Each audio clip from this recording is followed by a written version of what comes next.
Mantan Menteri Perdagangan, Mendak, Thomas Trikasi Lembong atau Tom Lembong menjalani pemeriksaan selama 10 jam di Kejaksaan Agung, Kejagung, pada Jumat, 1 November 2024.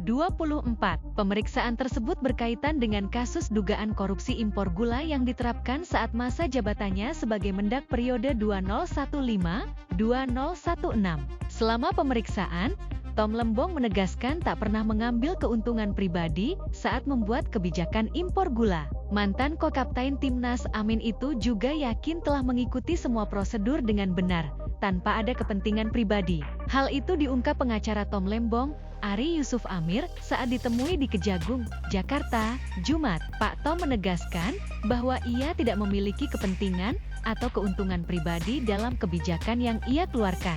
Ia tidak menerima fee atau keuntungan apapun, jelas Ari. Menurut Ari, Tom Lembong mengaku menerbitkan izin impor gula saat itu semata-mata karena Indonesia membutuhkan pasokan gula. Sehingga Tom Lembong memutuskan untuk mengizinkan impor gula melalui PT Perusahaan Perdagangan Indonesia, PT PPI. Ari juga membantah kliennya memperoleh fee atau bayaran dari penunjukan PT PPI sebagai perusahaan BUMN yang berhak melakukan impor gula. Dan beliau tidak menerima fee apapun dan tidak menguntungkan siapapun karena beliau juga tidak mengenal pihak-pihak yang ditunjuk tersebut, kata Ari. Ia menyayangkan sikap Kejagung yang langsung menahan Tom Lembong yang sudah bersikap kooperatif. Selain itu, Ari juga menyebut Tom Lembong sudah tidak memiliki kuasa jika ingin menghilangkan barang bukti terkait kasus impor gula. Sebab, saat kasus ini diusut Tom Lembong tak lagi menjabat sebagai Mendak. Status beliau yang kooperatif ini mungkin sebaiknya dipertimbangkan oleh pihak kejaksaan,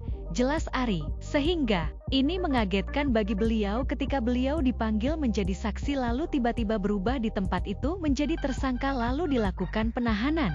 Dalam pemeriksaan tersebut, Kejagung belum sampai membahas kasus impor gula yang menyeret Tom Lembong sebagai tersangka. Kejagung hanya menanyakan soal kebijakan-kebijakan yang dibuat Tom Lembong saat menjabat sebagai Mendak. Pemeriksaan lanjutan terhadap Tom Lembong akan dilanjutkan pada Selasa, 5 November 2024 mendatang.